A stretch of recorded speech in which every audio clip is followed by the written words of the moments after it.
If you see a woman herding lights through the fog, never look directly at her lanterns. They aren't lights, they're souls trying to scream. On the outskirts of Blackmere Moor, travelers vanish without a trace. Only their voices return, soft, trembling, echoing through the marsh at night. Locals say they follow her. The Lantern Shepherdess. She's said to wander the wetlands after sundown, dressed in tattered white, her face always hidden behind a cracked porcelain mask.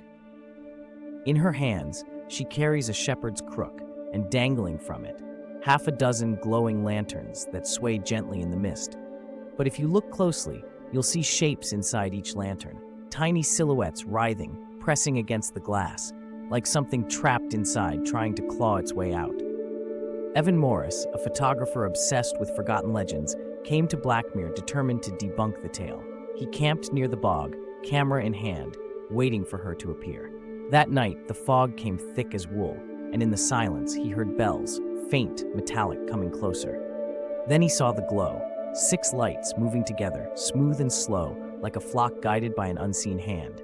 At their center, a figure in white, the Lantern Shepherdess.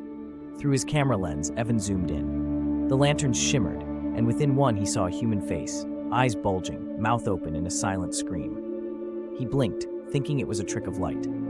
When he looked again, the face was gone. A child's voice whispered from behind him, "Please, help me." He turned, but only saw fog.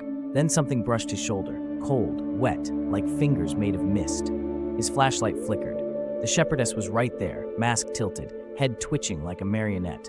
Beneath the porcelain cracks, faint eyes blinked, several of them, all watching him. She lifted her crook. One of the lanterns opened, spilling a stream of glowing mist that wrapped around Evan's face. He gasped as it forced its way into his mouth, his scream muffled. The shepherdess whispered something low and trembling. "Now you'll guide the lost." When morning came, his campsite was found empty. Only his camera remained, still recording. The last frame showed the shepherdess walking away into the fog, 6 lanterns glowing softly, then a 7th flickering faintly at the end. Weeks later, villagers began seeing a new light drifting among hers, one that sometimes flickered violently, as if someone inside was pounding to get out. They say the Lantern Shepherdess always keeps her number even. When she finds a new soul, one must be released. So if you ever see a pale lantern floating alone, don't touch it, don't follow it, because the one she frees isn't human anymore.